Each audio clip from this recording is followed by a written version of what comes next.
Hello, welcome to this special edition of the ILEETA Learning Lab, a webinar. I'm Joe Willis, the Deputy Executive Director for ILEETA, the International Law Enforcement Educators and Trainers Association.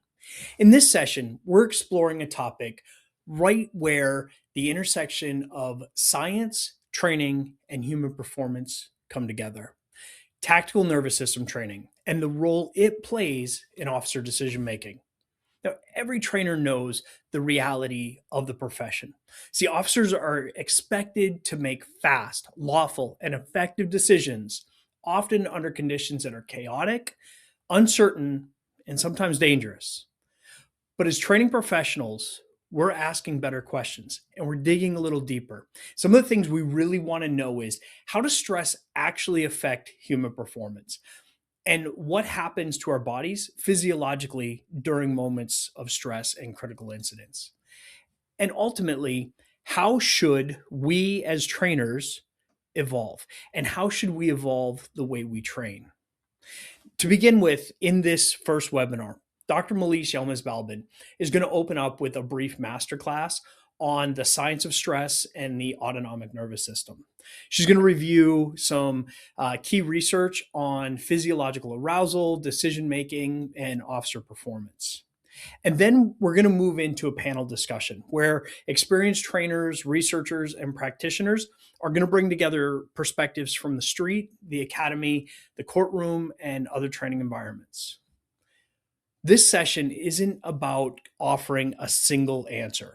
Instead, it's about exploring how science, experience, and training can come together to improve the way we prepare officers for the realities of the job. So let's begin with Dr. Balban's overview of the research behind tactical nervous system training. Hello, everyone. Thank you for joining us on this first episode of the ILEETA Learning Lab series on tactical nervous system training and future of police readiness.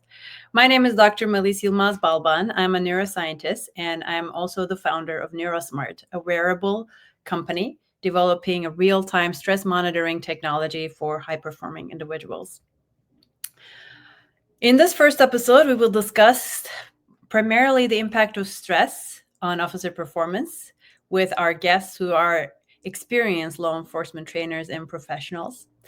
But I did want to open up this session with a brief literature review on the science of how stress impacts police officer performance and how the autonomic nervous system impacts police officer performance. This is by no means an exhaustive review, but rather a synthesis of some of the recent work, along with my final interpretation and suggestions for directions for police officer training.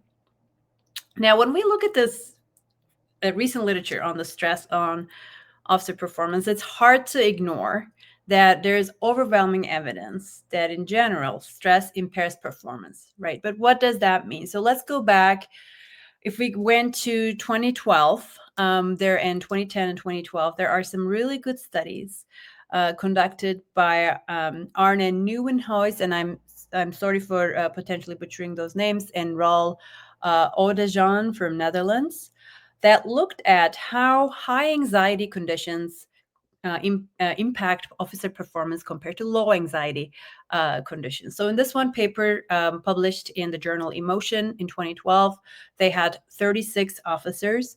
And what they were able to show that the officers were more likely to shoot at unarmed suspects when they were under high anxiety versus low anxiety conditions. And not only that their shot accuracy was also lower. Now, the same authors published a pilot study 2 years prior in 2010 with only 7 participants. This was a pilot study that also showed similar results, that high anxiety conditions reduced shot accuracy and made faster, the shooting time actually faster. In this study, they had essentially targets that were either threatening or non-threatening. So they were either shooting back at them or they were not shooting back at them. So that's how they defined high anxiety versus low anxiety condition. I will get into a little bit of the limitations of that approach, but ultimately the results are consistent with the other studies that shot accuracy was decreased. Now, let's see, in same group, 2014, Randon et al. Published in the journal Anxiety, Stress, and Coping. They've shown that actually high anxiety conditions induce defects in not just shooting accuracy, but also motor skills such as defensive tactics and arrest. So they were able to show that in this case, the high anxiety condition was an electric knife and a low anxiety condition was a plastic knife of the suspect. So again, these are same group earlier studies all pointing out to the fact that if you induce anxiety at the same time of the officers performing a task, then there are deficits in shooting accuracy as well as motor skills such as arrest and defensive tactics. Now, the missing piece in these early studies, in my opinion, the missing piece is that the lack of actual physiological measurements of stress and anxiety. So the anxiety is induced and it's assumed, but because it's not measured, we cannot make direct correlations or predictions from anxiety of the officer to their performance. And so more recently, Baldwin et al. 2022, it's a study that I really like, that was published in Frontiers in Psychology.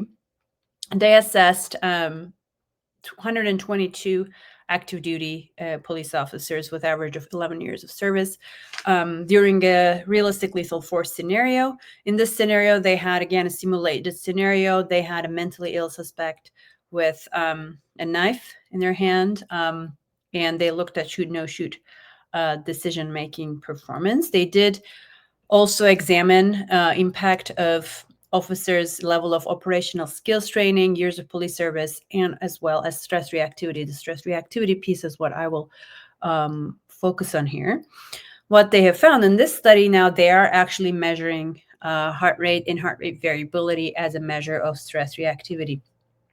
They found that heart rate was not significantly associated with performance metrics, but they're what they call the sympathetic nervous system index. So SNS index was, it demonstrated a negative relationship. So as the SNS, sympathetic nervous system, increases, the officer performance, decision-making performance decreased. Now, SNS index is, just to take back, now we're talking about the physiology, is a sympathetic nervous system activity, right? So our autonomic nervous system has three branches, really: the parasympathetic, which is the rest and digest; sympathetic, which is the fight or flight; and the enteric, which is less talked about, but that's the gut motility.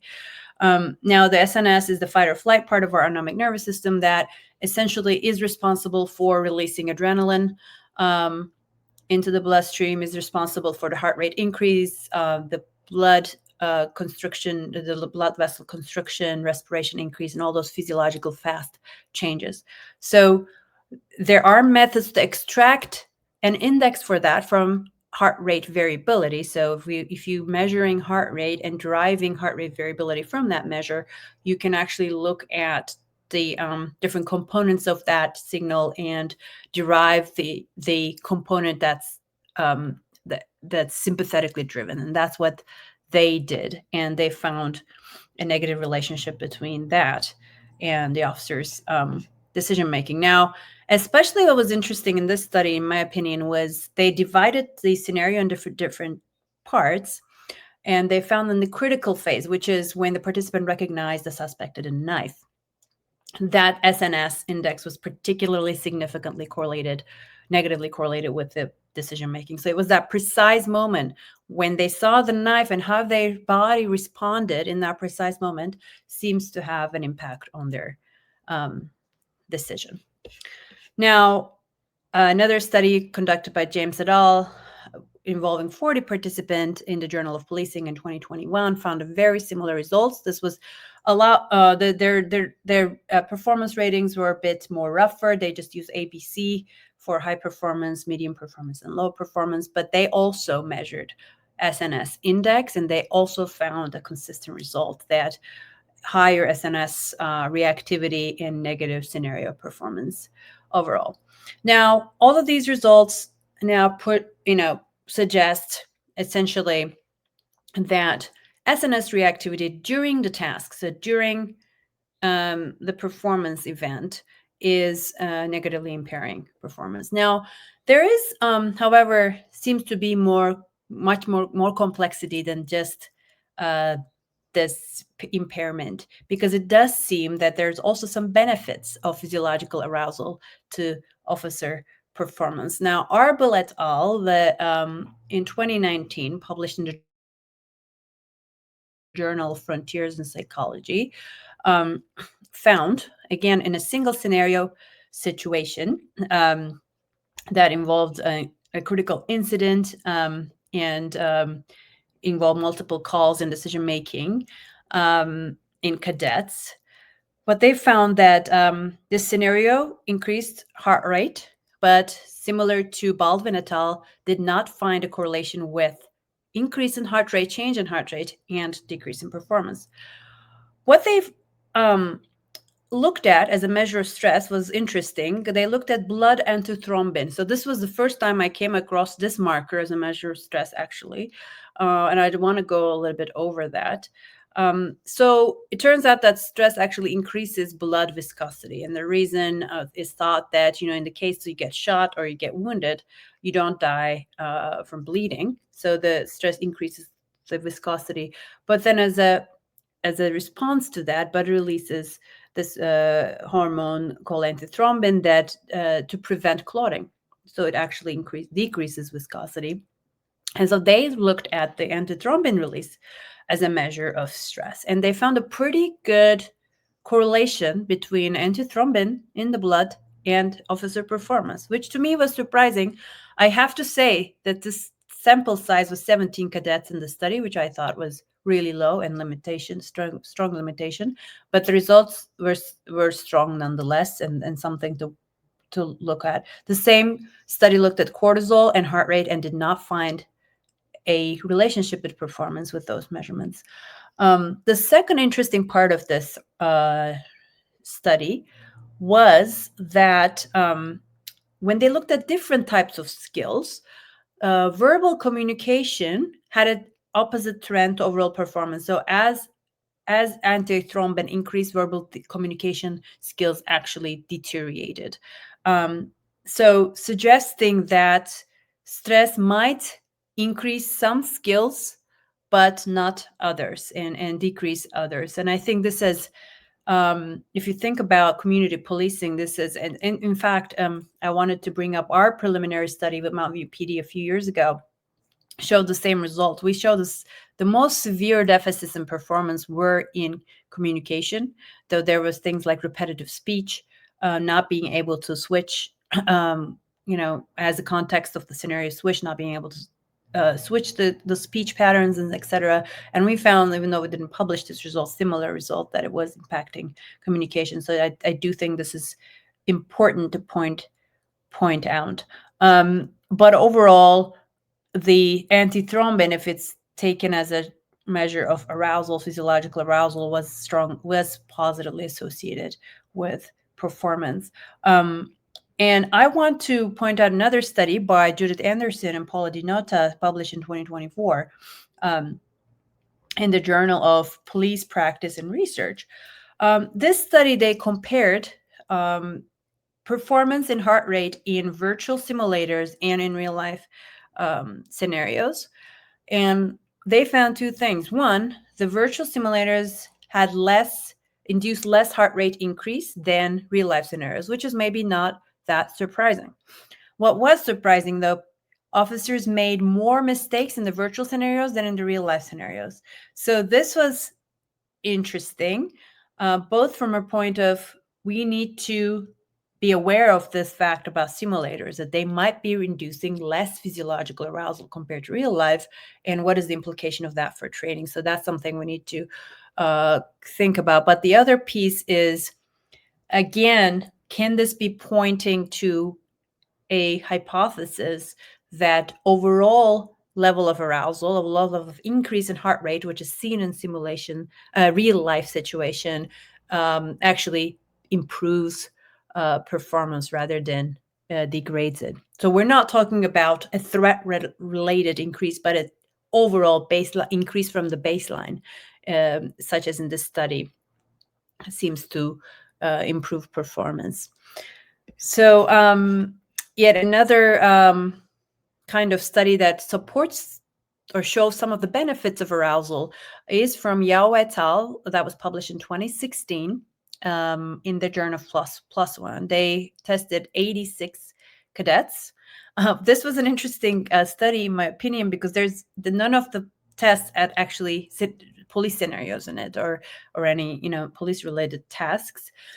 But in the first one, they put cadets on an aerial rope bridge to kind of induce physiological arousal of fear of heights, and then right after that they put them on a go no go task. It was a simple X's are go, O's are no go kind of situation, visual motor task. And what they found, that participants who had the largest increase in heart rate during the aerial rope bridge task had a better go no go performance. They were better at inhibiting their responses at the no go trials. So again, to me, it is suggesting that an overall change from baseline, indicated by heart rate in this case, might in fact improve performance. Similarly, Ibrahim et al. Published in the Journal of Police and Criminal Psychology in 2024 also showed in a close quarter combat scenario situation, with special forces, SWAT units, showed a positive association with pre-training cortisol and tactical performance. And this study had 35 participants overall. So to summarize, I would like to kind of synthesize this data. What does this all mean? And I believe what we might be looking at is that an overall increase from baseline is good. Increase in arousal is good. It helps us pay more attention, respond faster. It probably sharpens our decision-making skills. So we do need that increase. So I think that's what's important here. And I think what, if you think about the learning impact of stress and learning research a little bit, is that we cannot increase from our baseline if our baseline is already very high. So if you're already going in the highest gear, other studies have shown that baseline stress by itself is actually detrimental. So we need that delta, and to have that delta, we need to be calm at baseline and then be able to rise our arousal, change our arousal, increase our arousal for performance. We need to have that flexibility in physiology. So that's something to think about. And then it seems overwhelmingly so that during the performance event, though, threat-related sympathetic reactivity, so any acute physiological response to a threat cue during the scenario is causes impairment of judgment and other performance skills. So I think what we want to do, if you think about the police training, is we need to induce arousal in our training environments for sure, for optimal performance, but also teach officers to regulate in the moment. And that's very important. The less of a sympathetic response they have in that moment where that additional information comes, or where that threat to comes, that you see the knife, the threat level just increases a little bit. The lower of a response you have physiologically to that, the better you will perform. And this is, of course, the science is showing this very strongly. In my opinion, this is something that police training should focus more on. Now, I do think that a lot of these studies had very limited sample size, and this is the most limitation of all of them. And I think we do need more studies to look at the relationship between physiology, both at baseline and at the decision-making point. It also seems, interestingly, that there are different, all of these studies, another limitation, looked at a different sort of performance metric. I mean, some of them used something called the deadly force judgment and decision-making scale, so DFJ, DM. There was a STAR scale that was released by FLETC. There was a crisis intervention team scale. There were custom scales made for those scenarios and for those organizations. So that's another kind of limitation. I think the field would benefit from a more standardized performance metric in order to, and field and the science, in order to really understand this link between physiology and officer performance.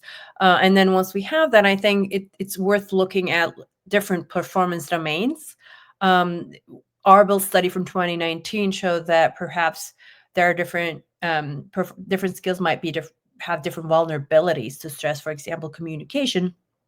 But for example, you might have better reaction times, but worse communication skills, because communication requires more cognitive resources. And so if you allocate, again, this is consistent with attention control theory, the more you allocate to threat processing, which the sympathetic activity is a proxy for. So it kind of shows your sympathetic reactivity shows how much you're allocating to threat processing rather than task relevant decision making. The more you allocate there, the less you have here for complex decision making or communication. And I think those are areas that we need to look at more in detail and in the research side. But I do think this is very important for community policing. If we want our officers to be more regulated, calm, and have better relationship with the community, we need to teach them to regulate in the moment. And I think that this is an exciting time with new wearable technologies coming up with more sensitive measurements and better algorithms and continuous measurements. I think we will definitely have opportunities to do more studies and to understand the link between physiology and officer performance, and also to intervene at the right time with the right tools. With that, I'd like to thank our listeners for listening to us, and I hope that you enjoyed this panel discussion. You can find all the scientific references that I made in the section in the comment section. Hello, everyone, and thank you for joining us at our first episode of ILEETA Learning Lab series, Tactical Nervous System Training, the Future of Police Readiness. We're very excited to have this discussion with you. And my name is Melis Balban. I am a neuroscientist and founder of NeuroSmart, where we are developing a wearable device that monitors officer stress and helps officers self-regulate their stress in training and in the field. I will now pass it on to my co-moderator, Patrick Scott Welsh, to introduce himself, and then we'll briefly introduce all our guests. Patrick. I'm Patrick Scott Welsh. I am an innovation leader, led tech innovation labs for 20 plus years, and have recently, over the last 5 years, transitioned into working with human performance labs. And I'm currently doing an executive doctorate in translational neuroscience, so helping bring the science of interoception, which you'll learn more what that means, but how the brain and body communicate, bringing the work that's being done in a lot of the clinical space into more high performance domains. So looking forward to the conversation and thrilled to meet everyone and be here.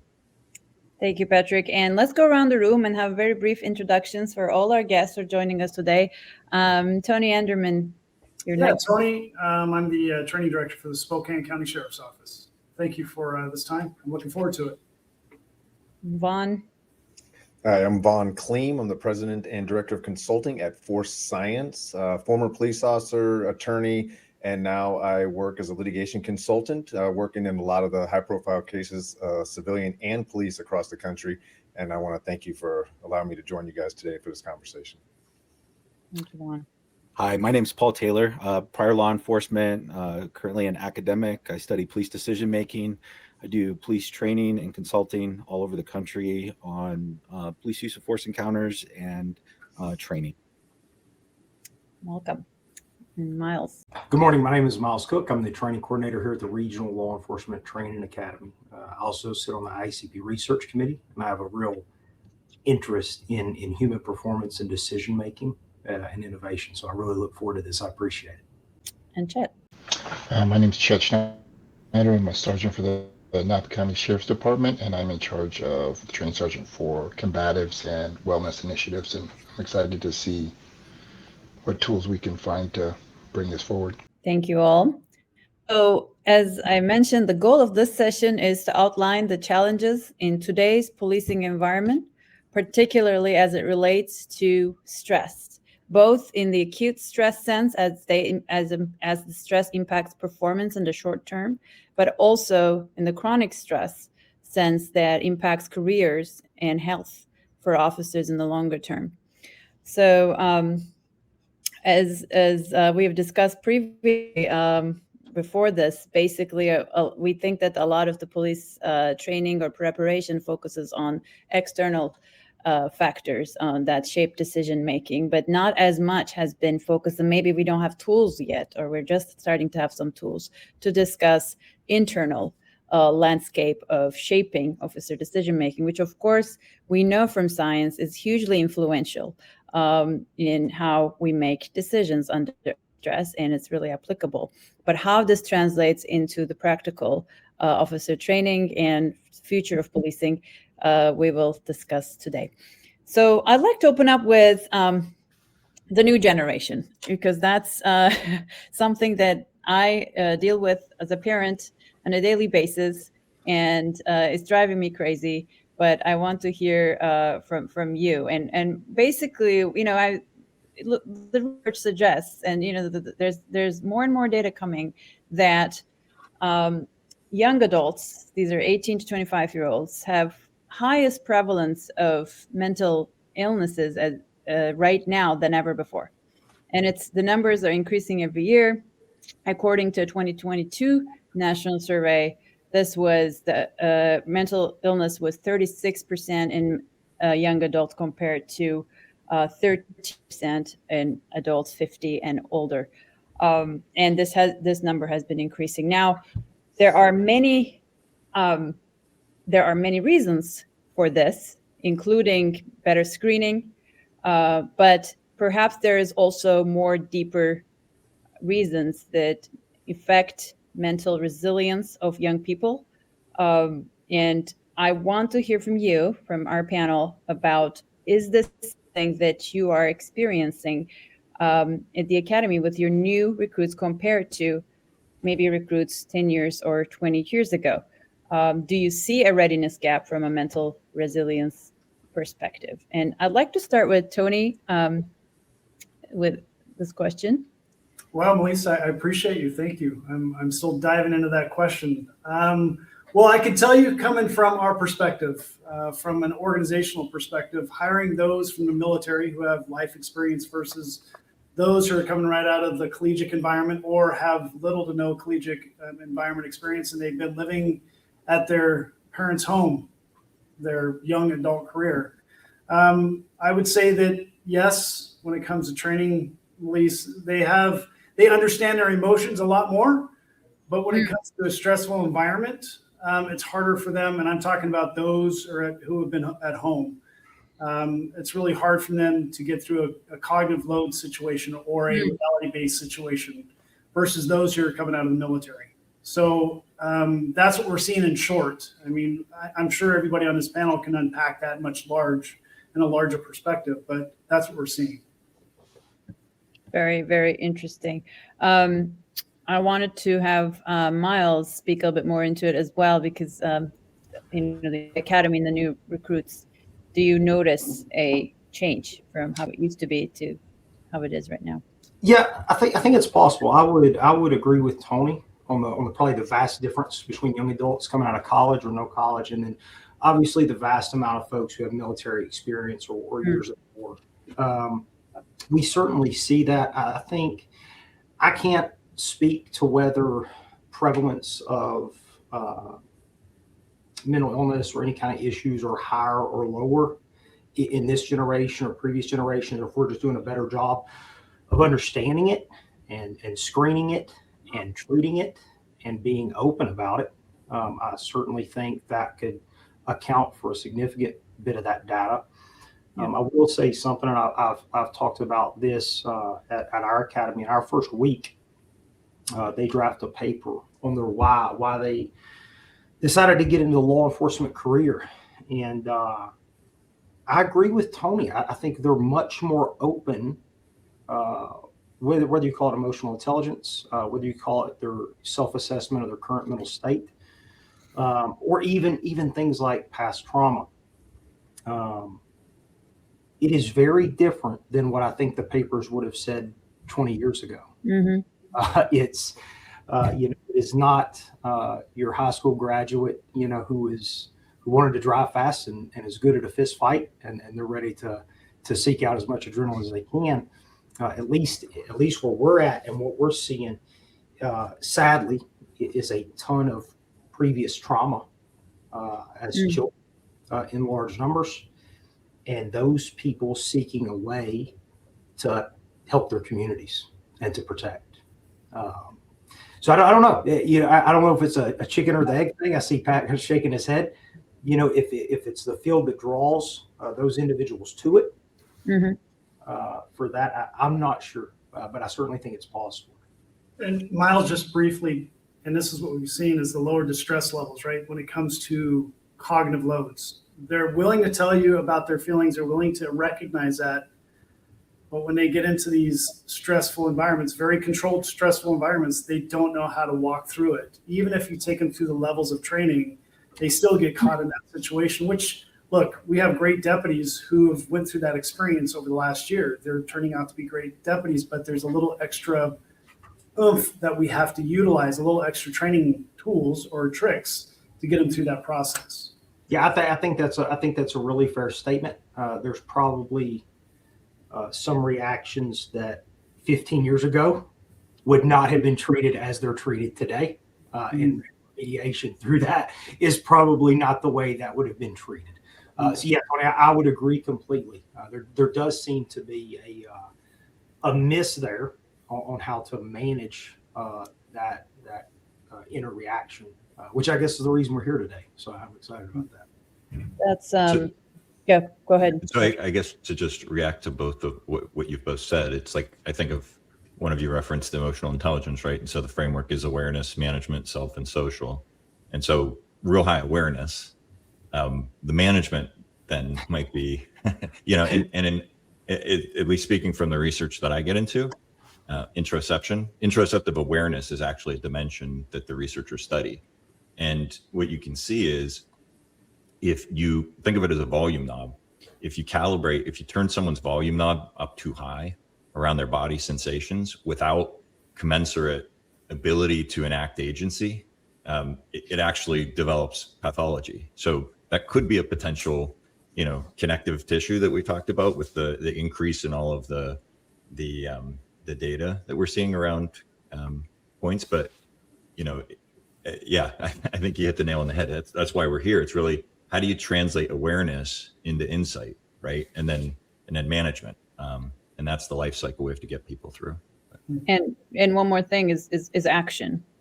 So I had a previous conversation with Chet here before, where I want him to speak about it. But basically, he told me, I got into street fights and grew up on the street and had a lot more physical interaction growing up, and I just find that, and I think it's somewhat relevant to what Tony and Miles said, the experience in military helping. So it's something about the experience before they show up at the academy that's really shaping, whether that's a childhood experience, whether that's a military experience, that's shaping how they now respond to the new challenge. And perhaps I want Chad to talk about that, but my question was, is that, with the new generation being grown with screens and less interaction, policing is very much a verbal profession. You're, communicating with the public, and physical interaction. We just don't get that in life. And then I expected to do that, which increases the cognitive load significantly once you put somebody in that scenario with, just little motor to verbal experience. But yeah, Chet, can you speak a little bit about, your childhood versus somebody that comes in training now? Yes. I think we had this conversation a couple of months ago, and I think almost everyone in the room is about my age. And I do see some differences for these 20-somethings that are coming across now. I think it's a product of some of the things that are talked about in Calling of American Mind, and then how we got here, and as far as like risk tolerance. I don't think I'm uncommon to my childhood or my adolescence as far as like driving fast and doing donuts and uh, being physical. It's just not common now. That the risk tolerance for these 20 somethings is much lower, and it shows as they come into police work, which is typically a high risk job, and then they seem to be unfamiliar with these risks and the way that they process it. And one of the earlier commenters talking about primarily military and the differences of those people coming through. It's not always that's a fair assessment in general, but I do see some other people who didn't go to the military or maybe still live at home, but they've had a different parental upbringing. I think that Jordan Peterson talks about the job of the parents is to teach kids to do dangerous things safely. So some of the kids have had more traditional, what we call more traditional upbringing, and then they still come here without military, but they're able to do dangerous things safely. And some of those people still come through. So I still have some hope. Yeah, go ahead. A couple points on this, and I think everybody's making really important points, but we know that this is one of the most isolated generations that we've ever had, even though we've got social media and should have much more connection. But really, in essence, what social media and media consumption presents now is the ability to work in an echo chamber where nothing challenges you, right? You find things that only support your belief system and your ideology. In policing, you're going to be challenged, right? And if you haven't developed kind of the cognitive ability to face differing opinions, to face differing perspectives, that can suddenly be very, very challenging for an individual that faces that for really, in some instances, for the first time. And then I'll say also in policing, our police reform efforts have really changed the internal culture of police departments. And policing has become a much more isolated profession. And I think that this is quite frankly detrimental. We have done away with many of the symbols and the structures, some of which, by the way, were unhealthy for law enforcement officers, but that provided support for what is a sacrificial job. And we know that you need community support and structure in order to work in a sacrificial job where you burn out very, very quickly. And I think that this mentality starts pretty early in the academy process from what I've observed. And officers find themselves very isolated and again, in a sacrificial profession. And we know in high-risk professions, people don't tend to sacrifice for themselves. They don't tend to sacrifice for some kind of abstract idea. They will sacrifice themselves for their community.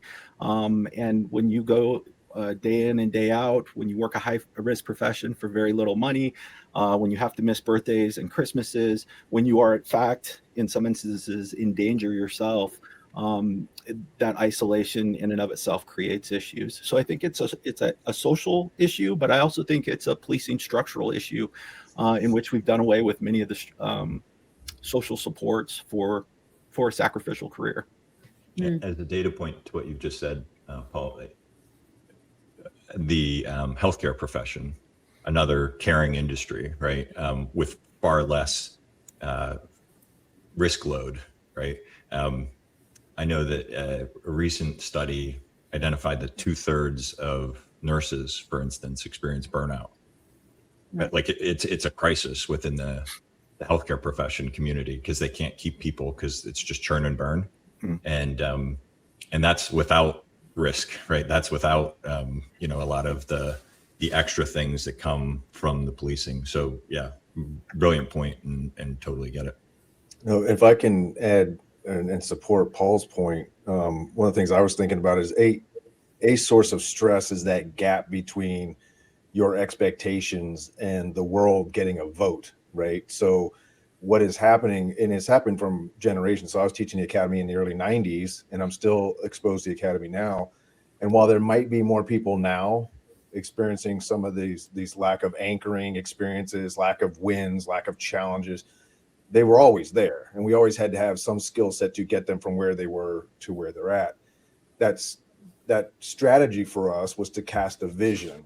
And when we cast a vision of what it is they were going to be experiencing, we would then work backwards and encourage them and train them and motivate them that they could get where they needed to be. They could get there. And I use the example of one of the best paramedics I ever worked with. It was an older lady who told me as an early cop that she passed out the first time she saw blood. And yet she's now one of the best paramedics that I ever worked with. So there was a gap between where she started and where she ended. Somebody had guided her through that process of developing the confidence built on competence, right? And so there's those skill sets. And in that process, Melis and team, that we are uncomfortable in that process of engaging in new challenges. And what I think the skill of recognizing anxiety in yourself, of recognizing arousal states, and having tools to calm that arousal state in the process of learning is incredibly important. So we don't lose these students who we all know you can pass out at the sight of blood the first day and be the best cop, the best paramedic by the time you at some point in your career. So I think a lot of, and this is where I wanted to back Paul's point, is we have people coming now into the academy that have a very different idea of what policing is. They believe if they say the magic de-escalation words, they don't have to fight. They believe that if they slow down and create space, then all interactions can resolve peacefully. They have been fed a very different idea of what policing is. And what we find is the world gets a vote. The bad guy gets a vote, and you are going to have to fight people. And you know, at the end of the day, communication is the largest part of what we do. But we train, hire, screen police, and equip them for the fight, right? Ultimately, the monopoly on violence, ideally. So I think that's part of the challenge we have to deal with now as trainers is, hey, I know you have an idea of what policing's like. We're going to have to cast a vision of something very different. People who want to kill you, people who want to hurt you, and you won't see them coming. But don't worry, we'll get you there, right? And I think these skills are a huge part of getting them there. I love that one. And I wanted to emphasize two, and I ask you guys two questions about it. One is, you mentioned the skill of recognizing the internal state. And basically, I would say normalizing it, right? Saying this is part of the job. This is a stressful job and your body will respond in certain ways. What is the situation right now? Where are we right now in terms of training that and normalizing that? Is this still something that is completely, not talked about, or be like, yeah, just do your breathing and everything will be fine? Or how are we? I want to hear from all of you. Where are we in normalizing stress, first of all? And then the second part is I love that comment on, no, this is a fighting.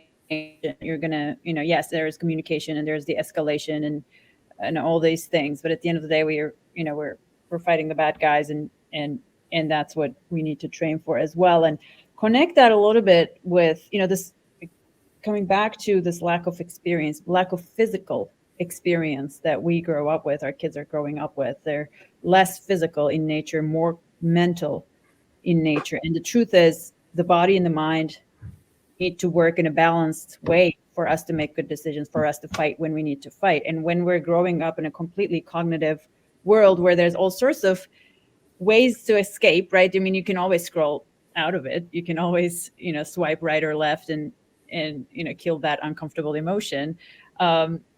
We really aren't, prepared. And I think the second question is, in right now and also future, what are we doing to build body awareness, build the physicality that these kids seem to lack? Yeah. So whoever wants to go. Sorry. Sorry, Paul, go ahead. No, after you, sir. You gave us the opportunity to work with NeuroSmart, right? You gave the sheriff's office that opportunity. And I think because of that small window of opportunity, we realized that we had to do a few things here to get the young and also the more mature deputies on our department to work through their stress levels. Because as you taught us and others have come through the doors, is even our more mature deputies, we would call them, have these stressors that they take on to their bodies, and you guys, past law enforcement, know that this stays with you this whole time. Post-traumatic stress, everything else. So because of that moment, we wrote our in-service training because we have other grants that are going on and other research happening. We rewrote our in-service training, but one thing we realized was our instructors may not be or have that knowledge to understand what's in front of them, how to react what's in front of them, and then how to coach what's in front of them. So we had to start there, right? We had to start with our instructors and our training culture, because before, reality-based training works, but did we really know what was going on when it comes to that layered cognitive load? We have to start here before we go here, right? I think that's where in fact, we are starting there, because our next step is to start measuring if that's working through the other research that we're doing. But it started because of NeuroSmart. It started because we realized we had a few individuals walk into a scenario and they were, as you described, possible code black. But guess what? Our instructor didn't know how to deal with that. They didn't know how to slow them down. They didn't know how to stop them right there and go, maybe this isn't the scenario we need to start them with. We might need to start them in this scenario to work through it. So that's sort of where we're at as an organization. We're still at the baby ground. We're still at the beginning of it, but we should know in a year how that works through the research and the data gathering. And Paul, I know you got a point. I want to just quickly off what he said. I wrote that down early, that one of the things that I don't think was in the info paper you just hit, Tony, which is as you're developing in officers the ability to recognize these symptoms or characteristics of hyperarousal states or elevating arousal states. It might not even be hyper yet. Hopefully it's not that far. But in that process, you as a third party external viewer can see some of the external physiological signs and you can intervene. And in fact, we've always done that. Take a deep breath, whatever our skill was at the time. Hey, look at me, take a deep breath, focus on this casing on the ground, whatever we had to do to get them externally focused, stop thinking about themselves, and use some of the breathing techniques. Now, back then we're talking about box breathing. We weren't aware of the cyclic sigh. We were, and so as those things are advancing, we incorporate that. But I think you hit a really great point that in this process, external third-party viewers can intervene with the same skills before they actually get there themselves. Yes. So a big goes on the shoulders of the trainers. They need to be trained on the stuff, to how to recognize, how to use technology, how to intervene. Yeah, I think so. And just to go off what Vaughn and Tony said, I couldn't agree more. And that's certainly something we've run into, whether it be firearms training, where we went with a very performance-based, what you would say from the competitive world, just for the actual techniques and recruitment of those kind of techniques, all the way, how does that transfer into scenarios, which obviously, and I'm sure Tony would likely agree, our transfer from training into scenarios and there from the real world is relatively poor. And what we tried to do, and to go to Tony's point with the trainers understanding, is, I won't say, I know your question, Dr. Balban, is how are we looking at normalizing stress and that thing. What at least what we try to look at is normalizing failures and decisions, and then obviously moving from there and growing from there in those decisions, because Tony and everybody on here has been around long enough. Many times the failure is making no decision, and so a lot of times the best thing we can do is try to build decision makers through that stress. But I think that does require that knowledge of what is going on inside of me and how that is affecting both my physical human performance and my human performance in the decision making. And so when it comes to that, and we have maybe those short discussions, on the side, that as a trainer's prerogative is not always the case. What did you learn from this scenario, or what did you learn from, instead of the screaming portion, or that failure is acceptable and should be promoted as a learning and as a growth culture. I think there's a lot of that on the shoulders of the trainers, that maybe we're not quite there yet where we should be. That's a really good point, Miles. Actually, I was, going over the literature last night, and, now that I've read enough and thought enough about it, something just came, to me, which all of the literature seems to point to. Yes, police officers are more accurate than non-trained individuals, or experienced officers are more accurate than novices in shooting, because we train for firearms. So that's expected. They're also faster in decision making than, again, novices and unexperienced officers. But when it comes to no shoot task, they're actually, and this is a paper of this year, in the journal Ergonomics, they're not better than novices in shoot errors, meaning where they shoot where they shouldn't be shooting in a task where they have to decide for each trial, should I go, should I not go. They're not better. They make the same amount of mistakes to shoot where they shouldn't be shooting, despite the thing. So what is all this is suggesting? And then with all the literature on the stress that says, okay, officers are more likely to shoot under anxious conditions. Officers, the paper from Newen, it's hard to say his last name, but the researcher that showed that there is more decision-making errors when there's more stress imposed on the task. Combined, I thought it's clear officers are being trained to shoot, and they're doing that. But are they being trained to make a decision about shooting? Yeah, I think that's the miss. I think there's a few misses, and I don't want to take up. See Dr. Taylor there. I think he's got a lot to say about this. Yes. I'm excited to hear it. I think we have missed the actual technical side of what an OIS looks like and what needs to be going on there. I think we've missed the human performance side of it, which I know Vaughn and I'm sure Patrick and everybody could speak to about what happens during that process and the decision making. Historically, we train very accurate Olympic shooters. Right. We do not train what at least I've seen in the performance shooting world, the acceptable sight confirmations and things of that nature. We don't teach that as a hard skill. We don't teach to understand what's going on with the body and how we react. And then we don't even teach and more back to the trainer side, can I push past this point of failure and come back and try to understand what I'm actually doing and how I'm growing in this. Dr. Taylor, I would like to hear your thoughts. Yeah, so you're gonna have to stop me because I'm gonna go for a while. You teach a 4-day class on this stuff. We train in law enforcement from a place of pure imagination. And the issue is that we're training to the abstract. It doesn't matter how high fidelity your training is. It is not a real world encounter in which your life is in jeopardy or you're making a decision about possibly taking somebody else's life. And so you can't construct training with that level of cognitive load. The other aspect of it is law enforcement officers do become experts. They're not experts at critical incidents. They become experts at traffic stops. And by the way, that's where most of our training comes from. When you ask a law enforcement officer how they learn to cuff or why they do what it is that they do, it's because rep after rep after rep on the street is where they're getting confirmation as to whether or not their practice is good. And so they start to develop their decision-making capacity around what does a traffic stop look like and their efficiencies, by the way, right? So the definition of expertise is the development of efficiency. I know what to look at. I know what's important in my environment. I know what's not important in my environment. And so you start to make decisions around what you understand, what you're an expert at. And it is not high-level use of force events. It's just not.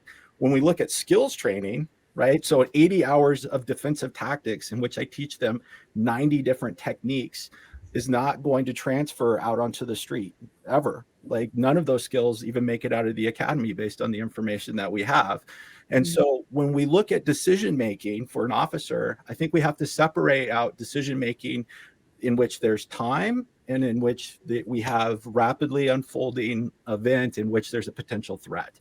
And we try and jam way too much in there. Like I said, We train from a place of complete imagination, right? So we try and get verbal skills in there. We try and get dynamic decision making, movement, saying, what's the best position for me to take? Well, the example I like to use is driving, right? Driving, most of us have developed to the point of automaticity. We really don't have to think about our driving skills. We're able to drive and have an articulate conversation with somebody next to us, even a debate with somebody who's sitting next to us in the passenger seat.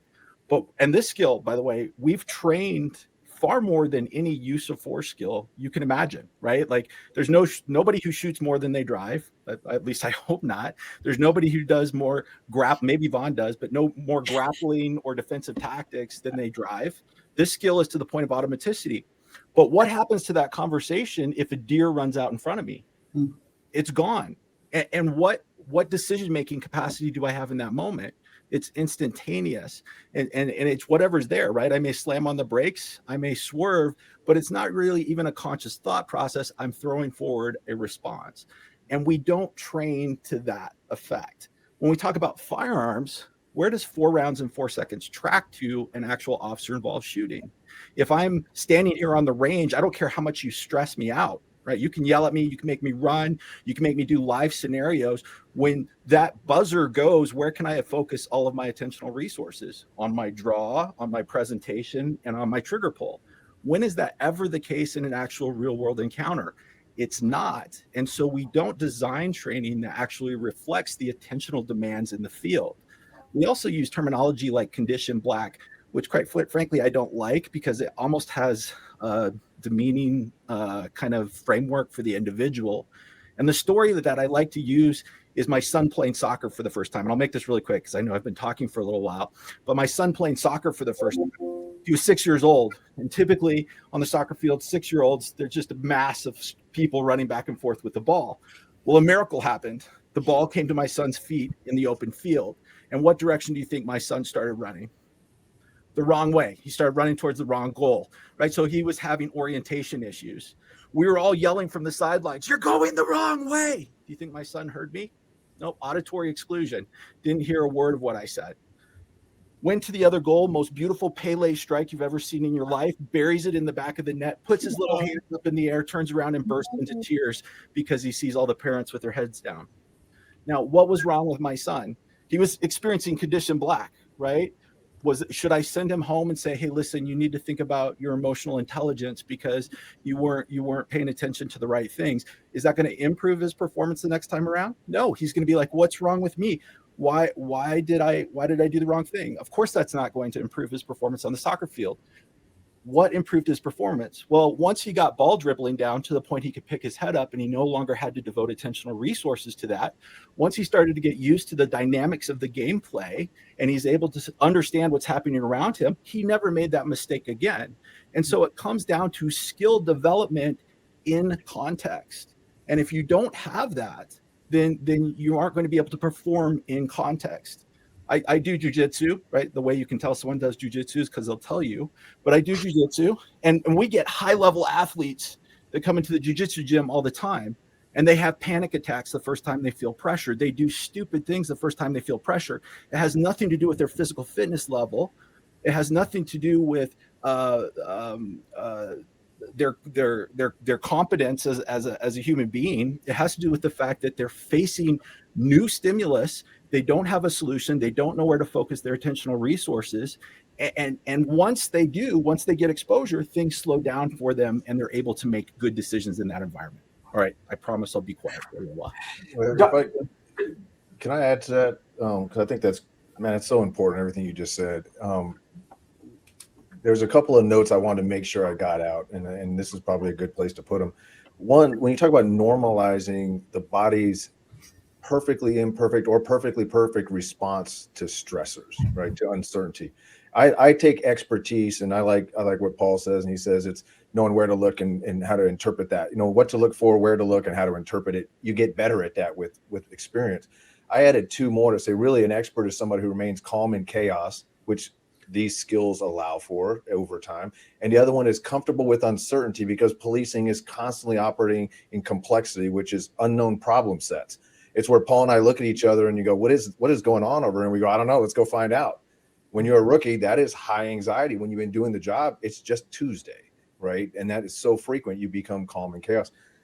But here's the point I want to make, and I think it's a little bit on at least the research you cited, talking about mistakes and errors, right? When we analyze, and I'm glad Paul brought up heuristic decision making, right? He didn't use that term, but that's what he's talking about. We're not engaged in critical incidents in slow, deliberate, as you guys know, system 2 decision making, right? It's fast, frugal, system 1 decision making more often. Mm-hmm. And in that setting, how do we analyze threats? It's not object identification. It's the heuristic of movement in the context within that movement's taking place. It's the recognition of draw strokes and pre-attack indicators or pre-assault indicators. And so when I looked at some of that research, and it might be a little bit different than what you were talking about, Melis, and they were looking at novices and experts not, making just as many mistakes. I'm like, well, it's not a mistake. In heuristic decision making, in the context within that took place, and correct me if I'm wrong, I'm going to tell you which study I'm thinking of. In one, they had the guy do a draw stroke and it was a gun. And the other one, the exact same movement and it was a phone. Yeah. Well, you're analyzing the movement, not the object. One, in a dynamic setting, if we know vision, you're not seeing the object, right? And so I looked at it and I go, well, these aren't mistakes. These are perfectly reasonable threat assessments in the context with which they were being made. And in fact, we would never train an officer to slow down to get object identification, because then we know from a response time, it's too slow. It's too slow to be effective in your responsive use of force. And so all of that takes me to this final point. In court, what we're seeing is the weaponization of perfectly natural and expected physiological responses. If an officer, and these are from court cases, if an officer experienced something akin to tunnel vision or auditory exclusion, they say, well, that's because you rushed it. Had you slowed down and created space, you would not have engaged or experienced those physiological responses. In another one, an officer involved in a pursuit couldn't remember every street sign he passed, and in fact couldn't remember driving through a Walmart parking lot, and then confronted me with this. And I was like, well, in a critical instance, or when you have a reason to have focused attention, I don't want to say critical incident, when you have a bias towards focusing on the suspect's behavior because that's who can kill you, the thing you're not paying attention to necessarily is the route of travel, right? Because any moment the car can pull over, guy bails out, and those were constant threats in this particular environment. But when they told me he did not report in his, he did not include in his report that he drove through a Walmart parking lot and he had no recollection of it. Well, they had the GPS. And so they compared the GPS and the video with his report and his memory, and they fired him for deception, for lying. And, we have to come in and say, no, this is actually expected. This is perfectly normal memory formation. We focus on the things that we attend to and remember the things that we attend to more than those that we don't. And so my fear is this is now being weaponized, as we're saying things like there are skills that will allow you to slow down, maintain optimal arousal state, not lower. And I think, Melis, you talk about this. We're not asking you to slow down and be calm in chaos necessarily. We're asking you to know the optimal arousal state from experience and maintain that. Don't get to a hyper arousal state. Recognize when you are elevating beyond that which is comfortable and which is becoming, this is my phrase, when your physiological responses are becoming distracting, right? When they're pulling your attention to self instead of external stimulus, then you need to be able to bring that back. And these are the skills that allow you to do that. But what we're finding now is we can unintentionally send a message that those officers who are experiencing physiological arousal during a critical incident are less than and negligent for not using these skills or having these skills. And I'll end on this. In a civilian case recently, this goes back to our academy training, they wanted to know why the guy elevated to deadly force instead of going hands-on, and it was an unarmed attack. The guy was trying to punch him. A grown man, surprise attack at 11:30 at night, tries to punch him. And our guy backed up, drew his gun, and fired rounds and hit the guy. And they were like, well, he should have tried unarmed responses. And so I basically just was like, well, what if he knows he can't fight? What if he knows I've never done the things necessary to know how to fight? Do I have to take the beating, right? Isn't it about your perception of vulnerability? So taking that, and that was persuasive to the jury and he was found not guilty, but let's take that to our academy class. How many times do we tell our officers, look, you're done with the academy, you're out on the street, this guy squares up with you just like your role player did in the academy. What do? Do you try your straight arm, your straight arm bar takedown? Do you try your impact weapon? And we might ask them after the fact, a really silly question, why didn't you, right? Why didn't you try this or why didn't you try that? Which are rational decision-making evaluated processes. And I want the officer to look at me and go, because I suck at it. I was never good at it. And now I'm in a real world environment with a guy who wants to hurt me. Am I required to try stuff that I know I can't do? And the answer is no. Sometimes the arousal state you're feeling is a product of legitimate, well-earned fear and fear of vulnerability.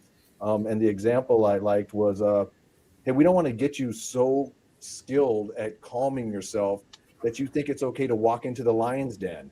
Those lions are going to kill you no matter how calm you are, right? Sometimes we want you to physiologically respond to legitimate threats, right? And I'll end on this. Normalization of these things. It's one thing to normalize it for the individual. And the way it was normalized for me that I liked was when you're starting to feel unusual and distracting physiological evidence of physiological arousal, the hand starts shaking, the eye starts twitching, breathing.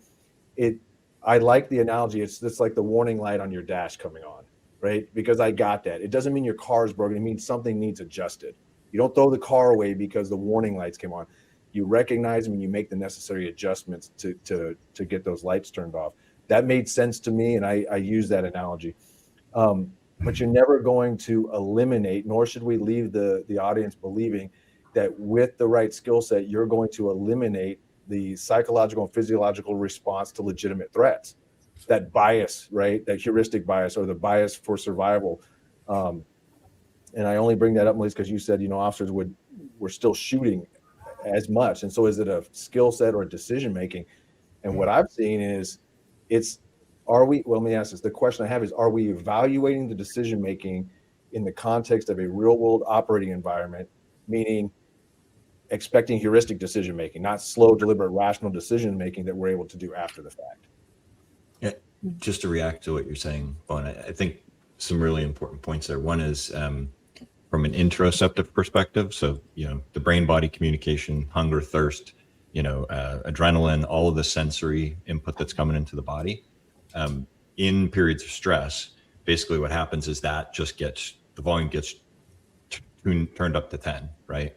And but what also happens at the same time is the ability to assimilate exteroceptive data. So all of the contextual data that you just said gets turned off, right? So the brain is doing this in service of trying to make a prediction, and it's just trying to conserve energy. And it thinks, especially in the heuristic decision making, right? So it's trying to sit here and say, it's pattern matching.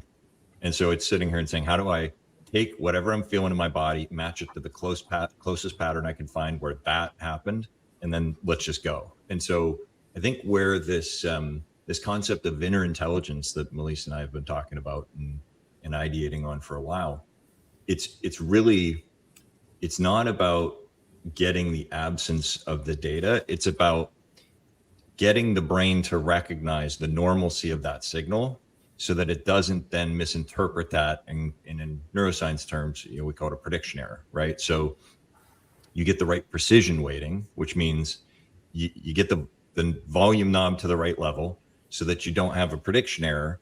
And a lot of that, I know Paul talked about, it's reps, right? So you have to have a lot of reps, both in terms of the inside and the outside, and then marry the inside and the outside. So you sit here and say, okay, I think I can understand when A versus B is going to happen. And that happens through errors. That's a big part of learning. So I think all these threads are weaving together, right? If you take errors and you say that they're evil and you do all these, right? If you take the inside of the officer and you say, you shouldn't be feeling that. We create this like really, really tough scenario where there's no win. So what do? Do you train the inside? Do you train the outside? And so curious to hear, it looks like Miles, maybe you had a thought. So curious to hear your reaction. Yeah, I just had a question, and this is kind of bouncing, I'm sure, off what Vaughn said and Dr. Taylor and Pat. I just wanted your thoughts, and maybe yours, Tony. I'm a big believer in training and curriculum design having contextual relevance, whatever that might mean to you. Contextual relevance for what is occurring, whether it be what you call constraints-led approach or environmental design on adult learning methodology. But I think what we're discussing here is contextual relevance for system 1, system 2 decision making, and I think is that one of the misses that we've had in our training, right? We understand contextual relevance. The scene should be dark, it should be wet. Yeah, and I know Dr. Taylor, you said like you cannot make a high fidelity scenario real enough, to which I agree. Is also part of the part we're missing is the fidelity of the decision making. Really quickly on that. So I think we've gone astray with our scenario development, right? So we've got so high fidelity with building the context of the scenario that we get 1 or 2 reps with our guys, and we tend to structure it as a test more than anything. That's not training, right? What that is you're testing for specific things, and my buddy likes to call it the performance box. We need to be in the training. We need to be spending way more time in the training box. And this is many reps with the correct perception action coupling. That is, I need a visual stimulus primarily when we're talking about use of force encounters, particularly firearms or less lethal. I'm looking at a visual stimulus and I have to deploy, and typically I'm deploying as quickly as I can in response to that visual stimulus, and I need to be able to stop to a visual stimulus as quickly as I can, regardless of what that is. You can get a lot of reps that are correct that way, and you can have lines of people doing reps that way. We just train to the wrong speeds. We train to the wrong focus of attention. We don't space training out. Like you get valuable training in 15-minute micro sessions in which we're interleaving multiple skill sets. You get the correct perception action coupling, and you do a lot. My buddy of mine, Chad Lyman, he gave a great comparison the other day. Chad said, block training is like throwing a bucket of water on a rock. It'll be there for a second and it'll fade away, right? And it won't stick. But if you do interleaved space training in which an officer has to recall the skill set from memory in response to a problem with the correct perception action coupling, it's like dripping water on a rock, and you start to actually change the shape of the rock, and it sticks with the individual over a period of time. This is how we develop any skill. And when we look at how law enforcement training tries to insert a skill, we try to do it with block training, and we separate all our topics out, right? No, de-escalation training is never going to touch firearms, or tactics training is never going to touch. Try to look good on the paper. Or taser. That's absolutely right. And that's never how a use of force event occurs. You would never train a sport like that. You would never train anything like that. And yet that's exactly what we do in law enforcement. And we expect officers to bring all of that together to create a good outcome in the moment. When in fact, if they are trying to recall that in the moment, it's taking away attentional demands from where it needs to be in that moment. And we're actually diminishing the outcome and increasing the likelihood for error. I want error in training. I want training to be messy. I want officers to be kind of figuring out what works for them in the training environment, similar to riding a bike. I didn't teach my kids to ride a bike. I created an environment in which they could learn to ride a bike. And that means multiple reps, falling down, having to get back up. Maybe I take one variable away, the start or things along those lines, but they're actually riding a bike. And if we want officers to figure out how to draw a firearm, how to transition between tools, how to use defensive tactics, you have to insert it into context and allow them to fumble, make mistakes, figure out what works for them. And ultimately, right, that's how you train officers of different sizes, different weights. What works for a big officer isn't going to work for a small officer. You have to allow them to figure it out in context. We all self-organize around skills, the skills that we have. Most of the time, it doesn't happen in law enforcement training. Most of the time, unfortunately, it's happening out on the street, and officers' only feedback for success is that nothing bad happened this time. And that's where we develop bad practices. That's where we develop things that can lead to poor outcomes in the future. And so we need to create training environments that allow for that messy training in safe environments to fail. Paul, I couldn't agree more. I'm much more interested in training decision-making and self-regulation than evaluating outcomes. And that's probably not a popular thing to say to post committees, or state governing bodies, but that's the fact of the matter. Thank you. Seemed like Chet had a. Yeah, go ahead. You guys, this goes back to the legal thing again. We're using the word correct or not. I think it was Vaughn that talked. Yeah, sorry. I was just going to say this just before we transition out. We talk about correct or right responses, and again, from the legal standpoint, we're constantly hitting as long as you fell within a reasonable range of options based on the totality of the circumstances, your unique physical characteristics, your fatigue, your levels of injuries. All these things go into what was a reasonable response, because that's the legal standard. And so when I'm looking at a correct response, we want to get as close to right as possible in training. And then remember, in the real world, reasonable people can disagree on threat assessments, on responses, and based on the attributes they bring into that fight, the training, education, experience, and the inferences they draw from that, as long as they fall within that reasonable range of options. So that's where we get some of this. Again, I think it goes back to making sure the training is as close to reality. It comes in how we give feedback. I've done training with realistic decision-making training and comprehensive use of force training where 3 students did 3 very different things. And you go, yeah, every one of you, they're like, how'd I do? And you're like, yeah, this is good. You fell within a reasonable range of options. Help me understand why you did what you did. Got it. Perfect. Get in line. Next. Right. And so that I got to be careful of that, because we're not going to leave. I don't want to leave people with the impression that we can train people to get a singular right answer in any of these. That's not the context of the real world. Mm-hmm. Yeah, that's really important point, Vaughn. Thank you. And I think part of this content and it is stress, right? In introducing stress, making sure it's stressful, and I want to kind of touch upon that a little bit. Are we introducing enough stress, too much stress, the right type of stress in training? And this is stress in the academy as well as FTO or in service. I have seen academies that have very, in my opinion, toxic environments from a stress perspective. So, it's the wrong type of stress, in my opinion, because it is not, nobody's going to be, when you're a solo officer dealing with a criminal, nobody's, looking over your shoulder and yelling commands at you. The stress is very different. The stress is life or death. The stress is being able to execute a plan and making a decision. You're not learning that when your entire academy experience is about surviving your instructors and not getting kicked out. So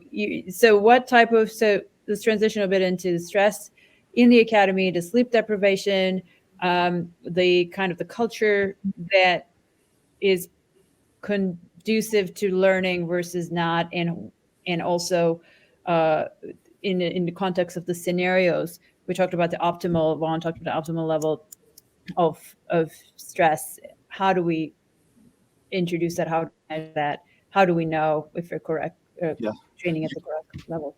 You can't generalize stress inoculation, right? So if I'm afraid of spiders, right, you can't yell at me and make me do push-ups to make me less afraid of spiders, right? It's not going to work that way. So that again, Paul. Right? If I'm afraid of spiders, right, you can't take me over here and yell at me and make me do push-ups to make me less afraid of spiders, right? So you can't. It doesn't translate that way, and the stress should come from the difficulty of the problems in training, right? So not from external sources, not from yelling, but the problem itself. Training should be hard, right? For multiple reasons, training should be hard, but I equate it to noise. It has to be the right level of noise.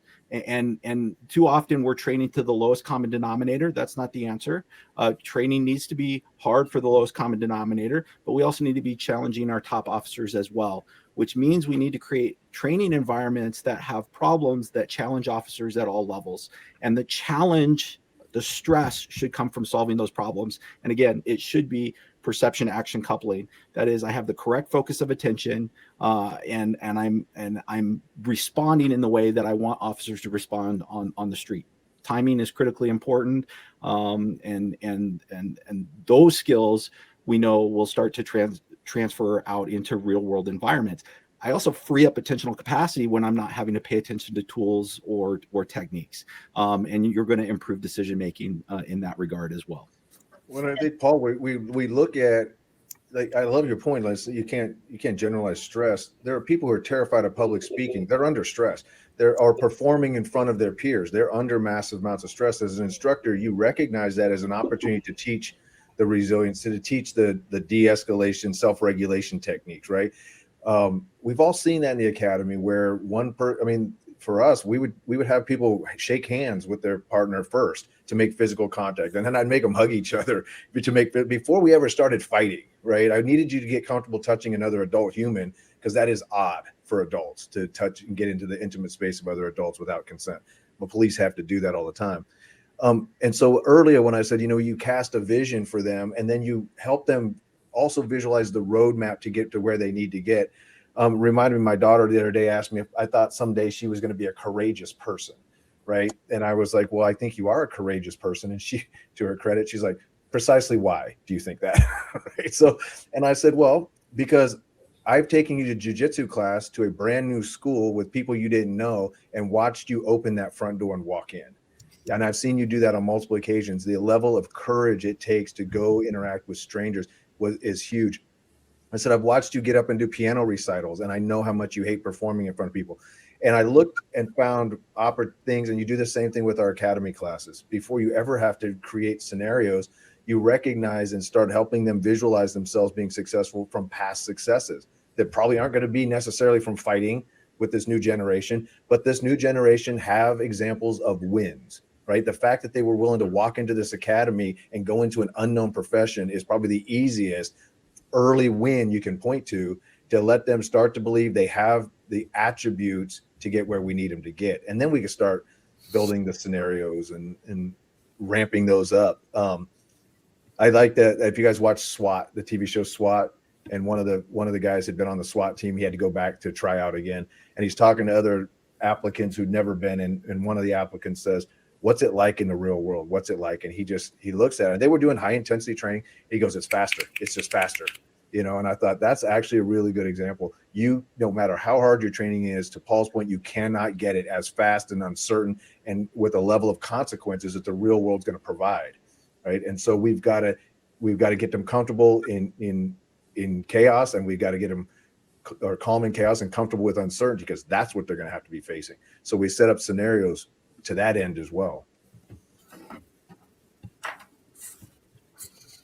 With what you're saying, Mon, I think an interesting point there with your daughter. I would wonder if the question was asked because there was an embodied dissonance, right? Meaning, if you look at the pathology space, in depression, with clinicians aim for is basically to restore someone to normal functioning behavior, et cetera. If you look at all of the, if you talk to the patients, the number one thing they want is different hedonic tone. So what they want is actually, and if you look at the leading theory of emotion, it actually brings in interoception into it, because what people want is to feel the way the word is supposed to feel. So courageous is supposed to have a certain embodied fingerprint, right? So when I say I'm courageous, I don't want to feel this embodied dissonance. I should be feeling like, like elevated sympathetic nervous system response, heart, good focus, like there's this, we kind of all know there's really fascinating studies where they looked at like a lot of people, the Pneumena Lab, and they asked people to rate where emotions are. And there's literally a heat map of emotions, right? And so I think one of the interesting thing of what we're looking at here is how do you train somebody to either it's kind of top down, bottom up. So one is you can intervene top down and say, let me reframe, like Aaliyah Crum at Stanford, the challenge versus threat mindset. So let me reclassify that signal that's coming in, or bottom up. Let me change that signal, right? Like, let me do breath work. Let me do HRV, kind of coherent breathing or things like that. So that the goal though is to get that mental construct and the word to match. Does that make sense? Like the feeling and the actuality to match. So I don't know, just that was what was going through my head there while you were saying that. No, it's intuitive because someone had told her, she said she wanted to be a photojournalist and go into, basically war-torn countries, and she wanted to do that. And someone told her, you can't do it, it's too dangerous. And that made her start to have that dissonance. Well, am I the kind of person who can go into danger? And so she was looking for validation in that respect. Yeah. But I did tell her courage was a little different. It's feeling the fear and doing it anyway. Yeah. Right. Yeah. And so, and I gave her examples of that. And I think that's one of the things that ultimately, when you don't feel the fear anymore, it takes no courage, whether that's because you're naive to the danger, right? You're walking into the lion's den, believing lions can't kill you anymore. Or you've become comfortable in that uncertainty, right? You've had enough successes navigating the probing stage of that safely that you could generalize that to the next event, right? But I think all the cops in the room, I think you all agree we've done some incredibly dangerous things and never felt fear in the process. Like whether we'd gotten past that, like no one's asking us whether we want to run towards the sound of gunfire at that point. To Paul's early position, we're doing it because the guy on my left and right's doing it, and we're doing it for our community. We don't think about it anymore at some stage of the career. I see Chet nodding. Chet, do you have something to say about that that are extremely dangerous? No, I agree with him when he says sometimes you don't feel the fear. That's right. And I want to talk a little bit about, because I'm still, not sure what's the right approach here. On one hand, we have Dr. Taylor telling us, and I 100% agree, that we need to build context for training, and we need to integrate all these elements together, not in blocks. And that is the stress that's the right kind of stress, that the stress that is coming from the cognitive load of putting all of this together. On the other hand, we do have what Vaughn referred to earlier. We don't want our audience to think that, well, if you just, or do we, if we just train enough on under these contexts, then ride what happens in the real world, or that the fight or flight or that happens. So what is sort of the do we, in addition to building the right context and the cognitive load in training, do we also train the stress response, or is that part of the context that we should be training? Does that make sense? Yeah. So I know what I'm really talking about is this, in practice, right? We're teaching tactical breathing, we're teaching box breathing, which I should say, by the way, I always say this every opportunity. I don't think, that paper shows like cyclic sighing is slightly better than box breathing and reducing anxiety and improving mood, and that's correct for that population that we did. But all of the intentional breathings, if you look at that paper, it did lower anxiety and did improve mood significantly. So I'm not going to go ahead and be like, oh no, you did the wrong breathing. It should have been cyclical sigh and not the 4x4. Like there is really something fundamental about breath work, it comes down to two things. One is internal awareness. It brings awareness to your nervous system, and to control. You can control it directly. And three, slowing down. Every time you actually pay attention to your breath, the secondary effect of slowing down of breathing, which immediately activates the parasympathetic tone. So just that clarify. So I don't care what breathing they do as long as they're not hyperventilating. But the question is, how do we teach breathing? Two quick points on that. One is that I think we have to be really careful about where we teach breathing. I think it's critically important. So when I got into law enforcement, we didn't talk at all about chronic stress.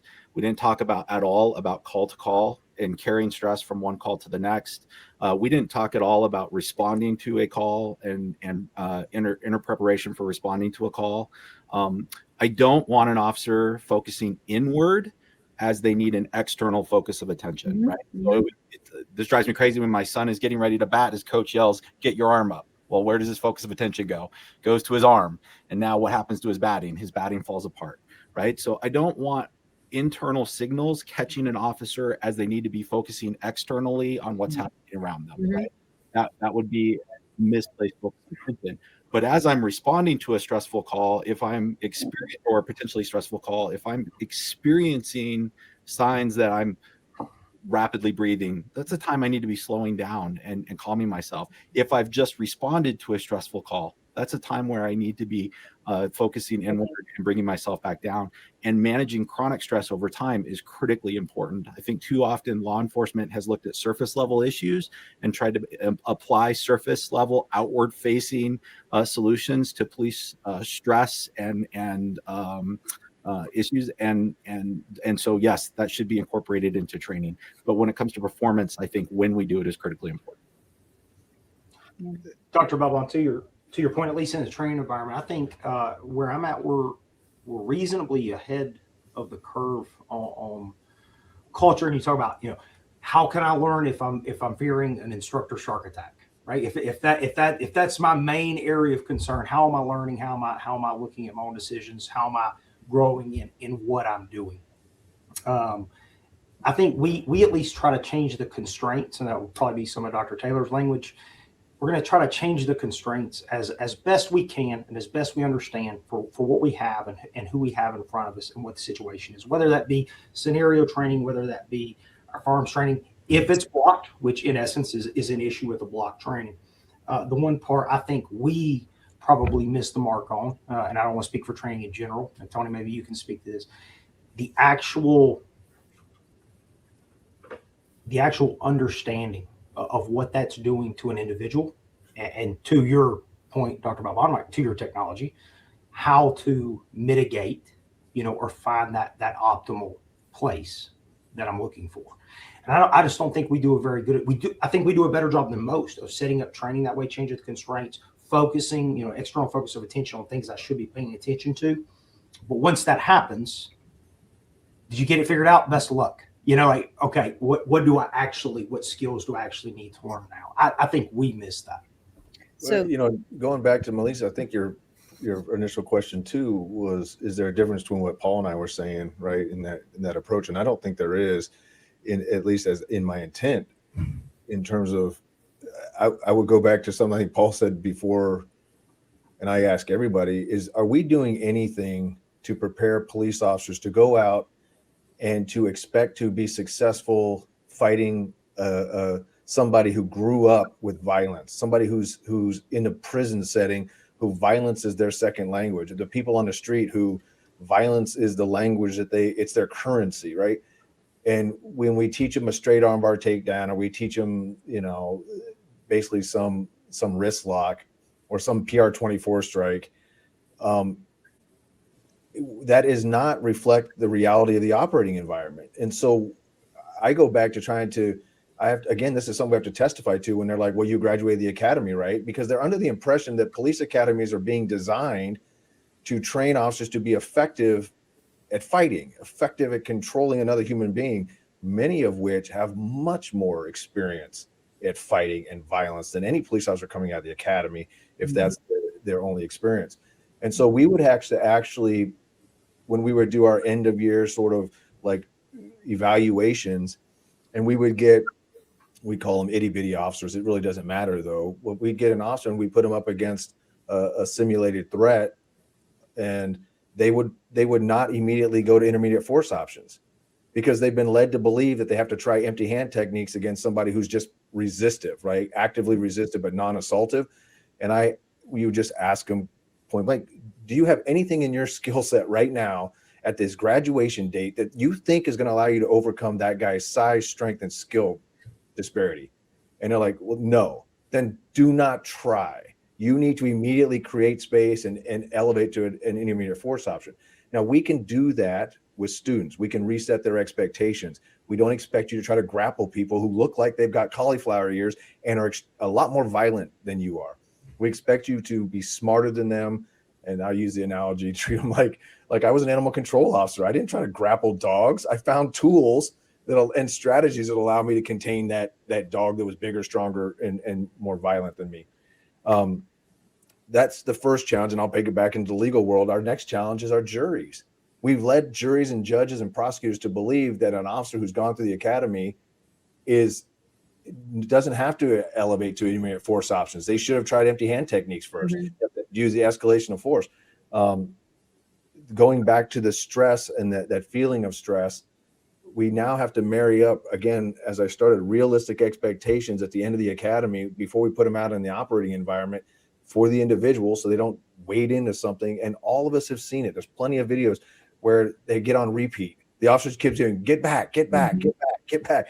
And they're trying to do the magic language that they learned in the academy. They're trying to do the PR-24 strike on the thigh, and it is completely ineffective, and they don't have another option, right? Or they go to the taser, it's ineffective, and they're like, now what, right? So the reality of the operating environment has to be reflected, again, in the vulnerabilities of the individual officer that they're going to come in with and that they're going to leave the academy with in that sort of honest assessment.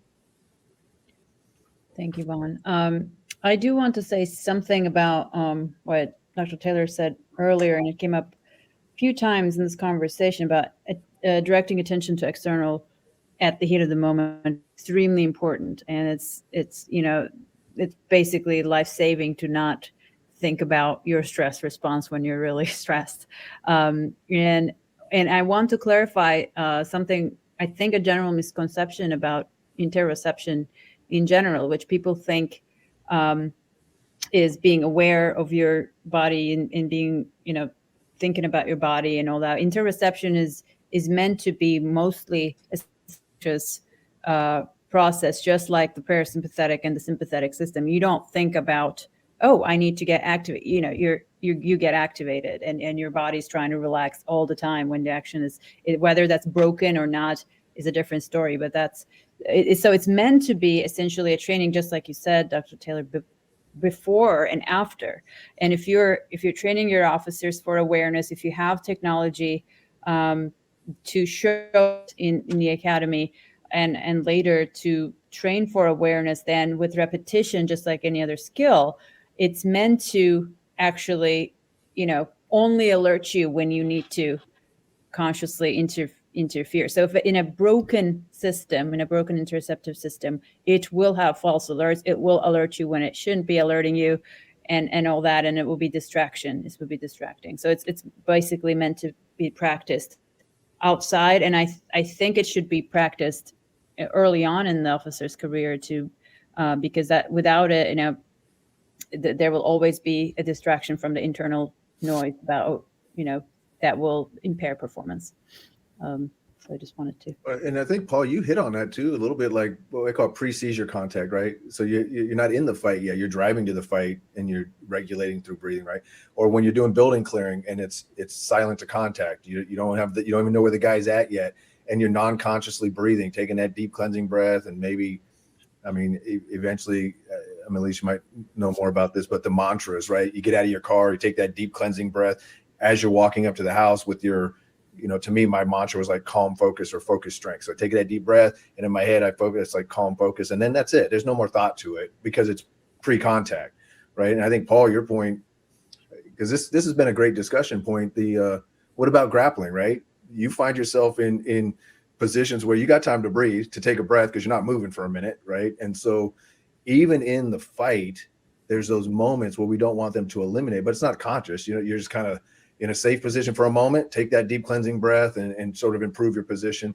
I don't think you lose any of that or lose the validity of your point, Paul, that we don't want you internally focused. We want the breathing to become automatic as your draw stroke would be, I think. And I open that up for discussion. Don't want to misstate your position.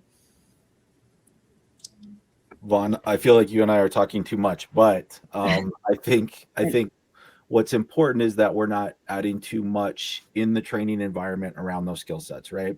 And so the problem is we're training in a place of imagination, and we try and cram so much. We try and communication skills at the same time somebody's trying to make a decision, or supposedly making a decision about whether or not to take somebody's life, and at the same time their own life is in jeopardy.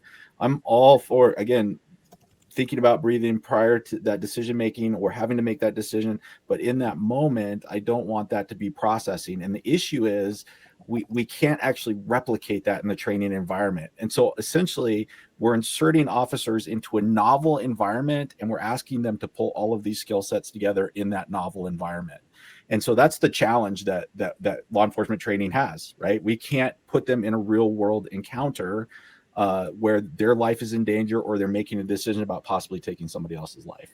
And so the breathing is great. But and this is where it really became real for me. I have a good friend that's a Navy SEAL, right? And we can't train anywhere near the way special operations train in their environment. And listen, visualization, breathing techniques, skills development are all part of special operations at this point, along with high-level human performance. But he told me in a very vulnerable moment about his first time in combat. And he said, all of that went out the window. I didn't know where to focus my attention. I didn't know what was happening to me in that moment. My skill sets were there for me, but I didn't know who the good guys were or the bad guys were. It wasn't until I had exposure to that environment over a period of time that things started to slow down for me. And this is what's so sobering about law enforcement training, is that we're not anywhere near that level of skill development, nor do we put the number of resources that they do into that environment. And yet they still experience that when they experience the novel event of combat. And so again, the breathing is critically important. Being able to self-regulate, critically important. But where and how we do that, I think, is really important in the training environment. And I think too often we just kind of label it and say, like, all right, in this moment, as I'm making a decision, man, your heart rate is spiking. You're breathing really fast. I want you to slow your breathing down. I'm not sure that's where we want that focus of attention in that moment, because too often. And so I think we need to be very clear about where focus of attention should be during performance of these events in a training environment. And too often we're not, even when we're not thinking about self-regulation, right? Even on a hot range where I'm allowed to focus all of my attention on my tools, and that's not going to be the reality for an officer out on the street.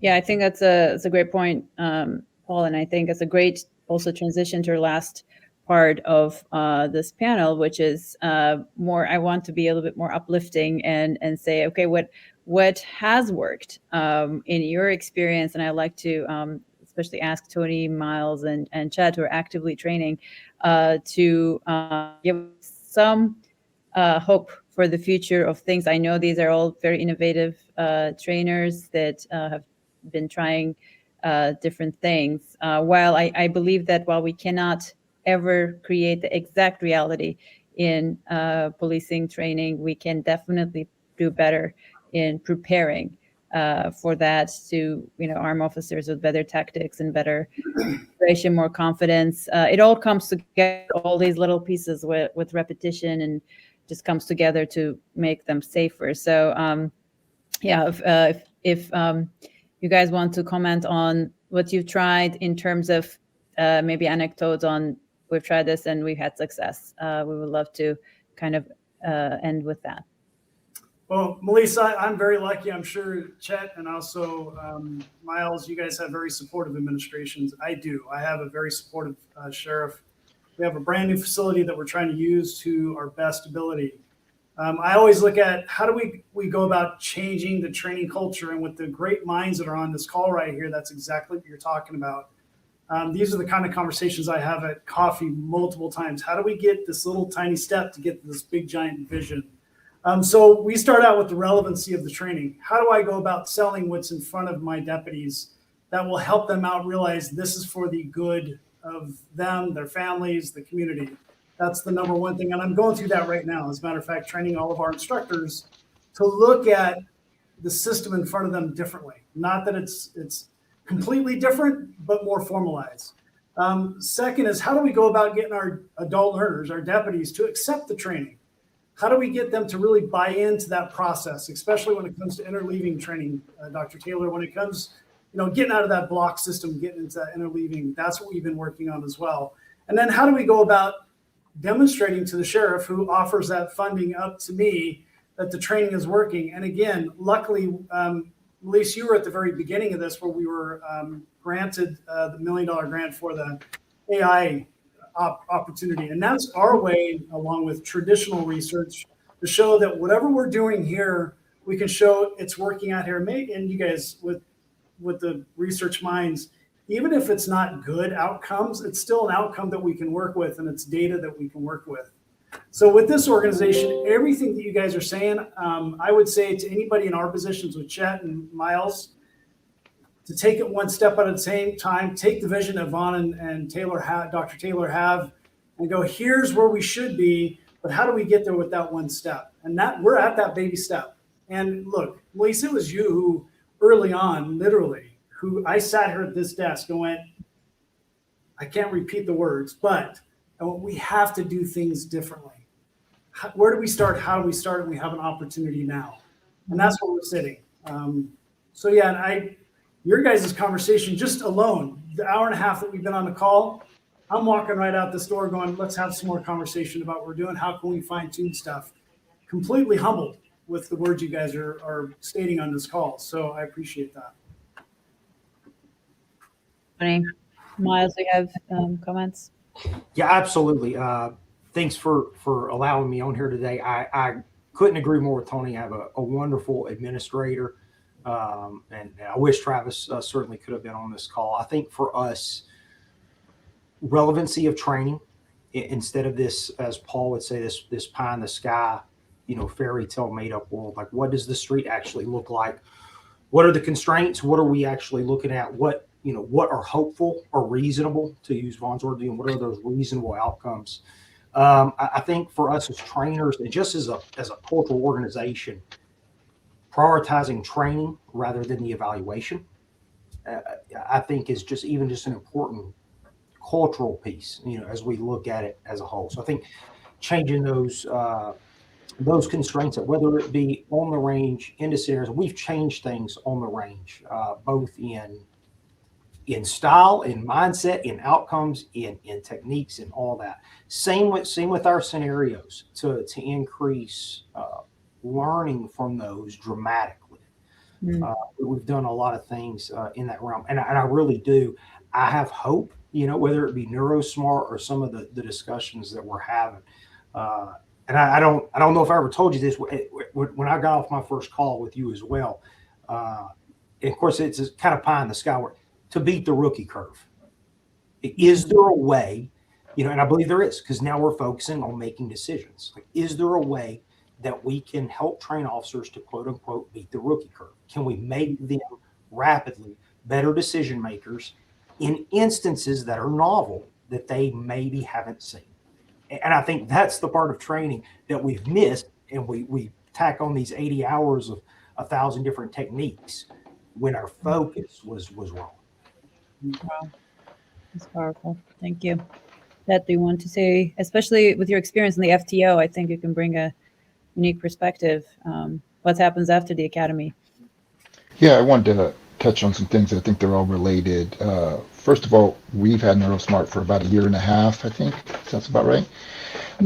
And then what we got it for, why I intended its use for, which was new skills for trainees, I was surprised for, and I think it's shown tremendous benefit for developing expertise in trainers.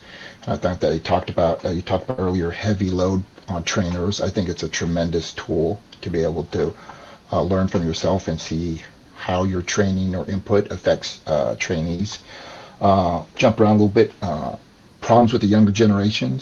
There are some challenges, but I found them be extremely open to trying new techniques and technology. So for the young people that I've said, hey, let's try this, specifically NeuroSmart, let's go through this biofeedback session and try these things, no problems, jump right in, and saw some pretty remarkable improvements short term. I think Vaughn talked about it, a dashboard. I think that the biofeedback, especially with this tool to see immediate response, it validates certain trainings or training techniques, but also recovery tools. I've used it for some of our recovery trainings and wellness sessions that we've had, and you can see what works and what doesn't work right away.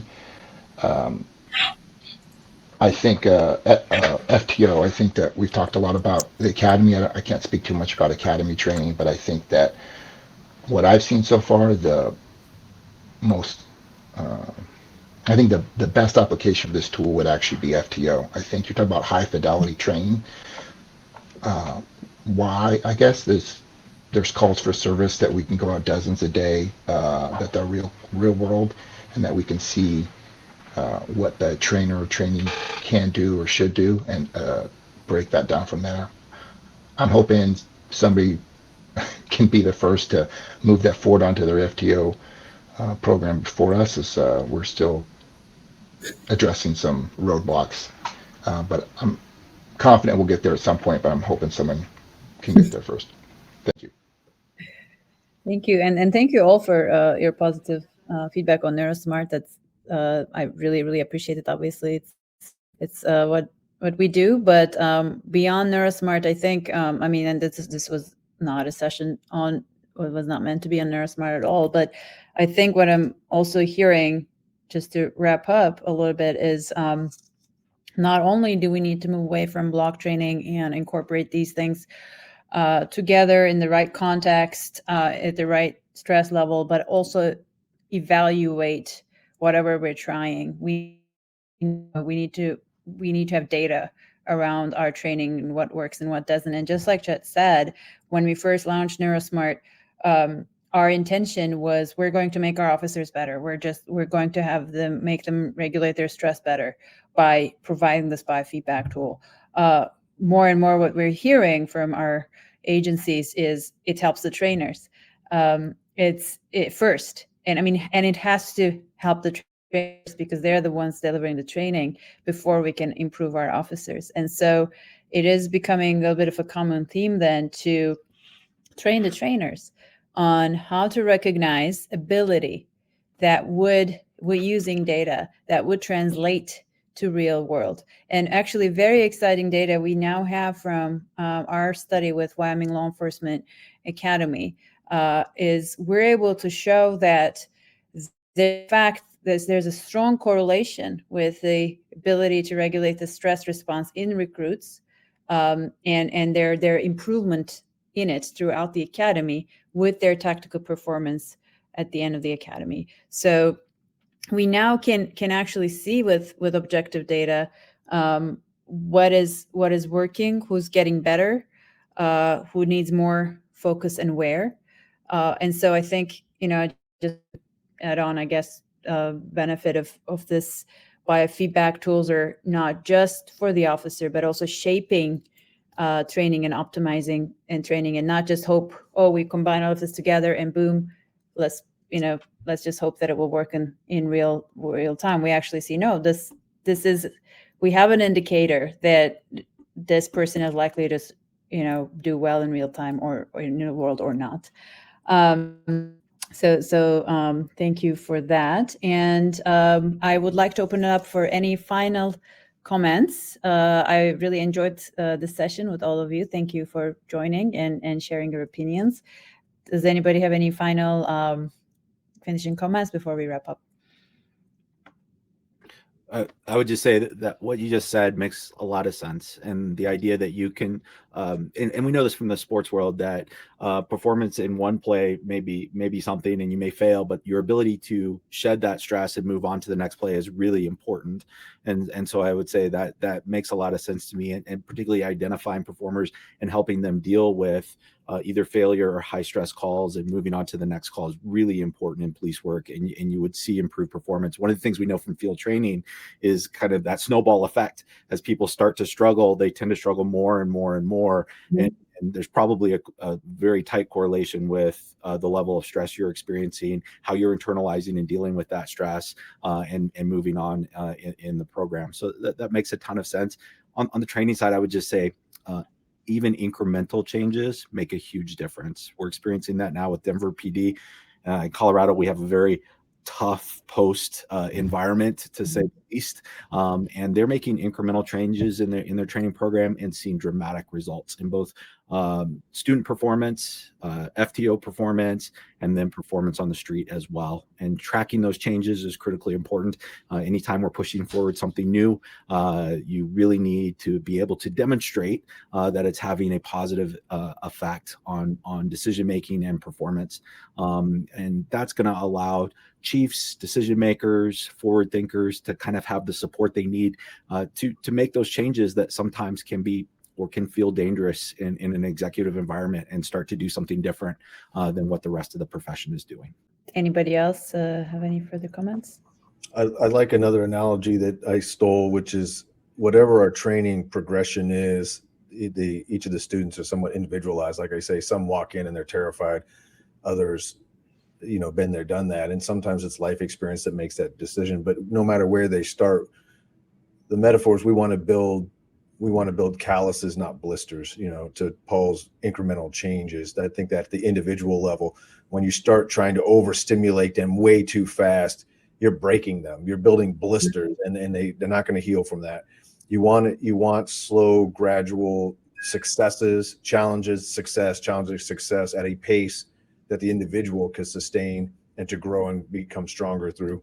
So I think that's critical, and you don't necessarily know that without the individual's ability to engage in metacognition, or I think what you called interoception, if I got that right. And so I think those are critical skills, and your feedback technology is critical in that, because every individual is going to be different. You don't know what their baseline is, and you don't want to break them in the process. So we figure out where they're starting, what their arousal state is, and I think that's valuable for your trainers. Having Thank put you. a bunch of innovation programs in place, what resonates with me with what Tony said is I always say I put my pants on in the morning to save the world. And maybe that's like a real nice synthesis of like Vaughn and Paul and Miles and Tony and Chet. You've all talked about this mission-led calling. That's what I've always been impressed about with the police, is like it's a service, it's a calling. But to save the world, sometimes you have to do these like real small things, like just get dressed in the morning, right? And you got to put your pants on, and you got to do those one-off small actions, and then you do that enough, and then you end up achieving that vision. So that really resonated with what you said, Tony. Of you just got to make sure that you're showing the points, and innovation is like way less sexy than we think it is. It's just a lot of grunt work, day in and day out, just pushing it. So I'm excited to see whatever this paradigm shift ends up being, but like this is a very important step one. Agreed. I think. Well, thank you all for your time again and joining this panel. This was very interesting discussion for me. I certainly enjoyed it, and I look forward to many more discussions with each of you. I'm sure we will have and continue collaborating in our mission to bring police training to the next level and changing the paradigm and using technology and data to support our mission. So thanks again. Thank you for joining us for this conversation in the ILEETA Learning Lab. As you heard throughout the discussion, preparing officers for the realities of the job requires more than just teaching tactics or techniques. It requires an understanding of how people think, decide, and ultimately perform under stress. The panel highlighted several key themes. First of all, the role of experience and repetition. They also talked about the importance of realistic training environments, the need to develop better decision-making skills, and the growing opportunity to use research and even technology to better understand human performance. For trainers, the takeaway isn't that we've solved some sort of problem. Instead, the takeaway is that we are shaping the continued conversation, and we want the profession to continue to learn, adapt, and evolve. And that's exactly what this learning lab is all about. It's the place where researchers, trainers, practitioners can share ideas, challenge assumptions, and explore new ways to improve law enforcement training. We hope this conversation sparked some ideas that you can take back to your agency, your academy, or wherever you're training. Thank you. Thank you for the work you're doing to develop the next generation of officers. We look forward to continuing the conversation with you in future episodes of the ILEETA Learning Lab and the next 4 episodes of this special series.